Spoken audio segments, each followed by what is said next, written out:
Ayan. So, Ate Jack, kuwentuhan mo naman kami about sa Lemuria. Ano nga ba yung meron sa Lemuria?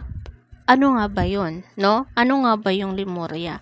Ayan. So, most of you ay narinig na yung words na yon, no? Pero yung iba, hindi pa rin na alam kung ano nga ba yan. Kasi parang more on yung Lemuria, parang napaka-secret niya, no? Parang konti lang talaga yung pwedeng makaalam or nakakaalam. Hindi siya ganun ka, ano. No, honestly, yung tayo ay nasa spiritual awakening, siguro, nalaman ko yung about sa Lemuria, mga more on, 'di ba nag-start ako ng spiritual awakening mga 2018, and then siguro nalaman ko siya 2023 na, ganon. Okay? Okay, so, ano nga ba yung Lemuria? No? So, yung Lemuria ay isang lugar, no? Ito'y para sa kaalaman ko lang ha, based on my nag-gather na information. Okay? So, sila ay parang, ang Lemuria, no? Ang Lemuria is parang place. Okay? So, yung place na yon is napaka-peaceful niya.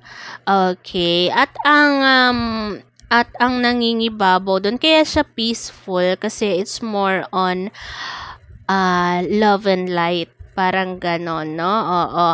Mostly sa kanila is Pleiadians kasi, ayan, sa mga hindi nakakaalam, they are parang aliens, no? And nasa race sila ng parang Pleiadians, no? Parang, actually, ewan ko nga kung lahat ba sila Pleiadians, no? Pero, yun kasi yun, bumaba sila para doon manirahan sa place na Lemuria. And then, dahil nga ang Pleiadians is parang they are malapit sa water and sa mga crystals, ganon, na-discover nila yon na ganon. So, they are basically parang healer talaga. Okay, so ang mga Lemurians, no, is very peaceful, no? Parang iba yung vibes nila. Nakaka-heal sila physically, emotionally, lahat. Okay. Okay. So, maganda. Maganda yung Lemuria. Oo. Oo. Now, may nangyari na parang alam nila somehow na matatapos din yung parang term nila, kumbaga, no? Pero kahit na sa pagtatapos rin, no, masyado silang peaceful. Okay? Based dun sa aking info na nalaman, parang bago nga matapos yung ano nila, yung term nila, ang kinanta nila yung yung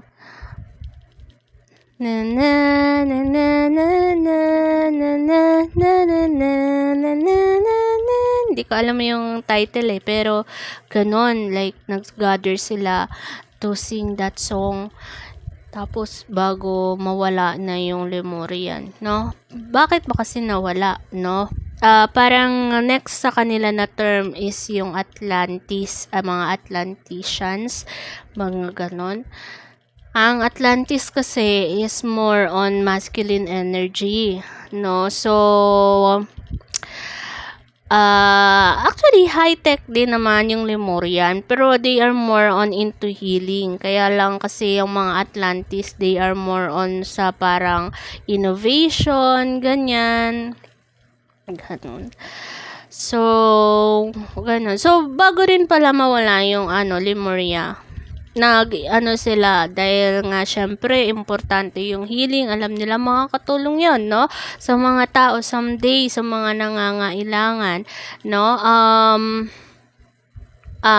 Some of their healing abilities, yung healing knowledge nila is nakalagay sa crystals, no. So doon, parang in-engrave nila doon para kapag ka nakailang past life ka na tas maalala mo na taga Lemurian ka, at least you remember kung saan ka nang galing, no?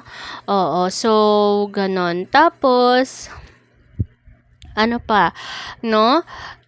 Bakit hindi sila naging parang okay, no? 'Di ba meron nga tayong tinatawag kung sinong pipiliin mo or anong pipiliin mo?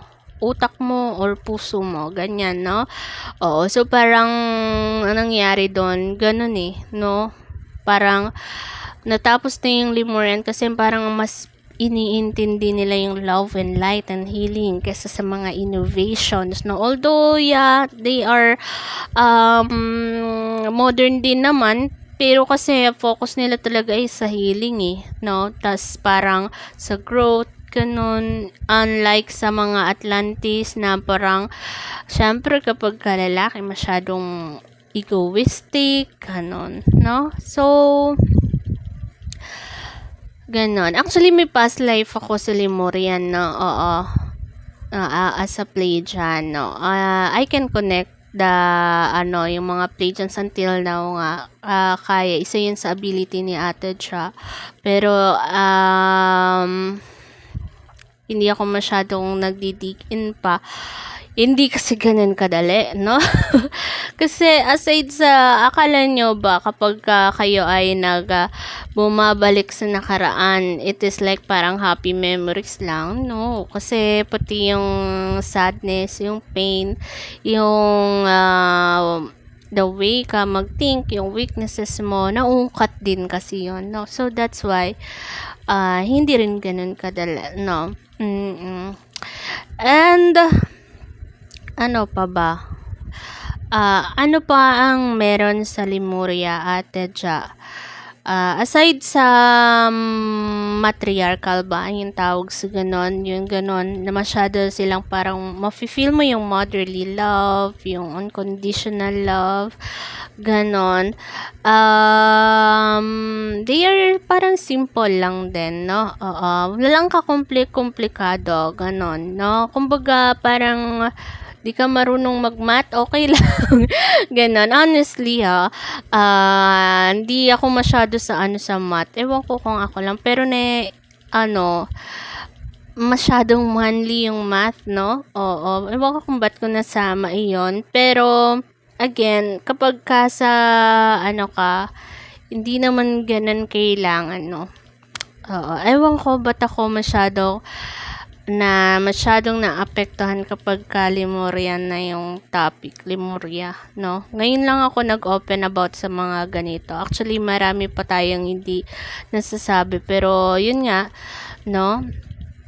Oo, kung kayo din may past life sa Lemuria, no? Ate Ja, paano ba malalaman kung galing din ba ako doon, no? Or sa Atlantis ako galing, or sa ibang ko ganun. Number 1 is madigin kayo sa past, sa mga history, parang na-attract kayo doon. Kasi actually, hindi nyo mahanap yung Lemuria na word kung hindi kayo magdidig in. Kasi hindi siya ganon ka-transparent like Atlantis, no? Dahil based sa mga research, no? Even sa mga books, ang pinaka nakalagay lang doon yung paglubog ng Atlantis, nasa na kaya yung Atlantis, mga ganon, no? So, kung hindi kayo ma-history, di nyo malalaman yon. And, isa sa way para malaman nyo is kailangan ma-history kayo, no? Ano pa, Ate Ja? Kung hindi sa obsessed, no, sa crystals, but suddenly may sparks, no, parang meron kang connection sa mga crystals kahit di mo naman ganun kaalam, no, and also sa healing din, no? Ayan, sa healing pwedeng meron kayong ancestor or kahit ikaw mismo parang meron kang time na nagka-interest ka talaga sa healing, no? Oo. At saka kapag bet na bet mo yung mag-swimming and isa yun sa parang sa parang gusto mong hobby or parang anti-stress mo ganun. And Ganon. Okay, matatapos kasi. Pero, um, isa pa, iba din yung impact sa'yo ng word na Lemuria.